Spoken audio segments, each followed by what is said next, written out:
Shalom, shalom, shalom, meus queridos irmãos, a graça e a paz do Senhor, amantes da palavra de Deus, estudiantes, vamos falar no espanhol aqui, estudiantes da palavra de Deus.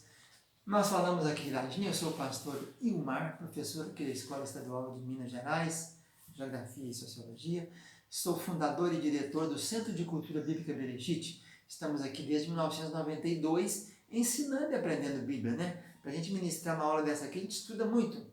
Nós somos do Centro de Cultura Bíblica Bereshit, a logomarca dele é esse candelabro de 7 hastes, né? Aqui em cima está escrito Yerushalayim. Ele é mantenedor do Seminário Tabernáculo, que é uma igreja que nós temos aqui, que eu sou pastor dessa igreja há 33 anos, ocupei vários cargos lá, e nós estamos aqui ensinando teologia e aprendendo teologia. Também o Seminário Bereshit, que tem o curso intermediário, o Tabernáculo tem o curso básico, são 36 matérias, nós estamos ministrando as aulas do curso básico aqui, e o curso de bacharelado livre, mestrado e doutorado em Xilologia, que estuda cantares, em Gemata, que estuda os números, e as nossas aulas são gravadas e disponibilizadas na plataforma do YouTube. Então, se você quiser fazer o curso, tem que se inscrever e pagar pelas matérias para ter o seu certificado. Se você quiser apenas aprender, basta acessar e aproveite. Deus abençoe. Estamos estudando os livros dos profetas menores. Nossa matéria é Introdução Bíblica, 4 volumes. Profetas menores, os 12 profetas menores, Oséias, Joel, Amós, Abadias, Joana, Miqueias, Naum, Abacuque, Sofonias, Ageu, Zacarias e Malaquias. São os 12 profetas menores, né? E eles eram um rolo só, por isso chamado menores, porque Oséias tem 14 capítulos, Zacarias tem 14 e Daniel só tem 12. Então, não dá para entender bem, então entenda bem que é um rolo só, chamado profetas anteriores ou posteriores, na Bíblia hebraica. Nós estudamos no ano passado o livro de Oséias, hoje vamos estudar Joel. Joel é um misterioso, esse Joel. Primeiro que ele não identifica nada, ele começa o livro dizendo assim, Joel, filho de Petuel. Ele não dá detalhes, a palavra do Senhor, dirigida a Joel, filho de Petuel. E já começa a falar sobre o que está acontecendo ali, né? A catástrofe que ele vai anunciar aqui. É um livro que cita, Pedro citou Joel no dia do Pentecostes, né? 50 dias depois da Páscoa, lá no dia 6 de Sivan, que é o terceiro mês, depois que apresentava a oferta, no primeiro sábado, de 14 por 15, de manhã cedinho, dia 15, apresentava a oferta da cevada, das primícias da cevada, contava 50 dias que vai cair no 6 do terceiro mês. Naquele dia estavam reunidos, lá no cenáculo, reunidos, o poder buscava então, pelo amor de Deus, unidos a clamar em oração, eis que o vento é descido e o fogo do céu cai. E eles começam a falar em outras línguas, parecendo como línguas como que de fogo. Então, Joel é o livro citado por Pedro naquele primeiro sermão que ele fez ali, quando se converteu quase 3.000 pessoas. Ele cita Joel. Acontece aqui o que foi dito pelo profeta Joel. Nos últimos dias acontecerá que derramarei do meu espírito sobre toda a carne, capítulo 2. Né? Vossos filhos e vossas filhas terão visões, vossos velhos terão sonhos, os vossos jovens visões, derramarei seu espírito sobre toda a carne, vossos filhos e vossas filhas profetizarão, e também sobre os servos e a serva derramarei meu espírito, mostrarei a prodígio no céu e na terra, e antes que venha o grande e terrível dia do Senhor. E Pedro diz antes que venha o grande e glorioso dia do Senhor. Pedro mudou, né, a frase. Mas Joel é um profeta misterioso. Primeiro não se sabe qual a data que ele tinha escrito a sua prédica. A grande maioria dos autores teóricos concorda que foi mais ou menos no ano 800 por aí, né? Mais ou menos no tempo do reinado de Joás. Foi nessa época aí. E a questão do Joel é a seguinte, a profecia dele mostra uma invasão extraordinária, calamitosa, de insetos destrutivos, de gafanhoto, que devastou a terra, destruiu as colheitas e trouxe fome geral. E ele fala muito também no dia do Senhor, né? E então, seria aí mais ou menos mostrando a futura invasão assíria, né? Comparar com Isaías 36 e 37. Dia do Senhor seria visto como imediato na invasão dos gafanhotos e como iminente na invasão assíria, e no futuro como a invasão final. Segundo os teólogos, ele teria profetizado no dia de Joás, rei de Judá, que era filho de Acasias, que foi escondido, né, por Jeozeba e por Joiada, que reinou então 40 e poucos anos, foi o primeiro rei assassinado de Judá. Falando dessa enxame, dessa nuvem de gafanhoto, é interessante observar que parece uma nuvem mesmo, eles quando se andam assim, blocos, né? chega até alguns metros de altura do chão. São milhares e milhares, milhões e milhões.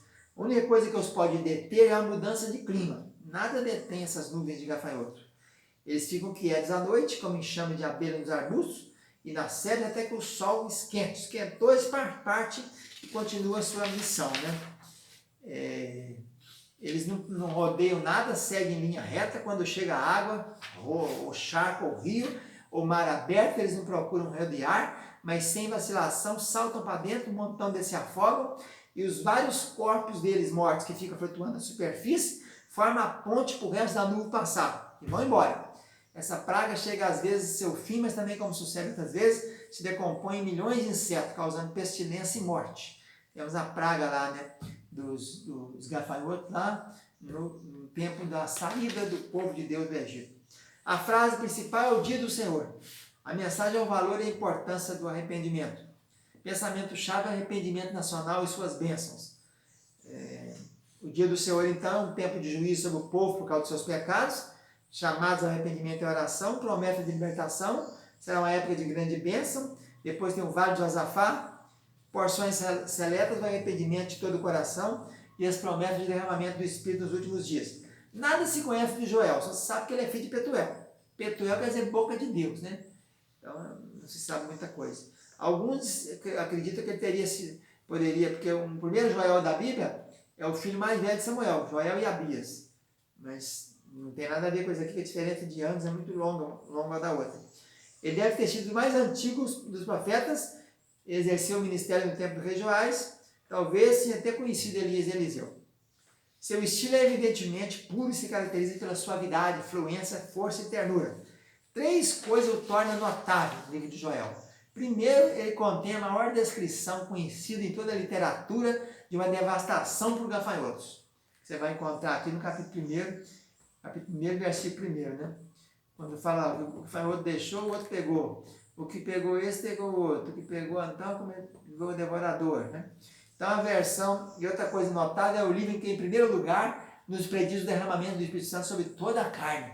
Até então, o Espírito Santo vinha sobre uma pessoa, sobre outra, no Velho Testamento. E a outra coisa notável é que as suas profecias se notabilizaram pelo seu escopo e se estenderam desde aquele dia até o final dos tempos. Joel mostrou que a invasão dos gafanhotos era apenas um tipo, símbolo, de uma outra invasão muito terrível que viria, né? O livro, a frase principal é o dia do Senhor, que está várias vezes no primeiro capítulo, no segundo e no terceiro. E começará, diz a escatologia, com o arrebatamento da igreja. Joel tem sido chamado de profeta do reavivamento religioso, ou do avivamento religioso. Diz que é o livro do arrependimento, do coração rasgado. Segue-se o véu e o céu rasgado. Depois que rasgou o coração, o véu rasga e o céu rasga, né? Então vamos ver aqui as versões, porque tem algumas confusões aqui nessas versões da corrigida para atualizada concernente a esse capítulo 1, versículo 2, ou versículo 4. Diz assim, na versão corrigida: o que ficou da lagarta, versão corrigida, o que ficou da lagarta comeu o gafanhoto, o que ficou do gafanhoto comeu o locusta, o que ficou do locusta comeu o pulgão. Então essa ênfase aqui, essa tradução corrigida, mostra as fases dos gafanhotos, né? Larva, depois gafanhoto, depois locusta, depois pulgão. Lagarta, gafanhoto, locusta e pulgão. Já a versão Almeida atualizada, ela fala na função que predomina em cada fase dessa. Então, na fase da lagarta, é a cortadora. Na fase do gafanhoto, é a voadora. Na fase da locusta, já é a devoradora. E na fase do pulgão, a destruidora. Então, o que deixou a locusta cortadora, o que deixou a cortadora, pegou a voadora. O que deixou a voadora, pegou a devoradora. O que deixou a devoradora, pegou a destruidora. Então, são 4 nomes usados aí no hebraico, como Gazam, depois tem Arbé, depois tem Hassil, e depois tem Hassil, e depois tem Yelik. 4 nomes usados no hebraico para a palavra gafanhoto, que demonstra as fases dele.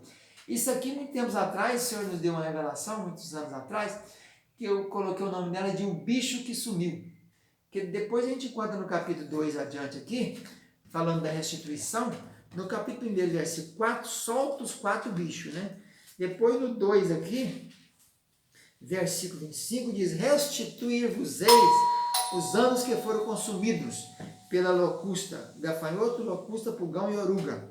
Então mostra aqui então que vai ser no final a ter uma reconstituição. Então essa é a grande mensagem do livro de Osés. Vamos ficando por aqui. Fica na paz. Tchau, tchau.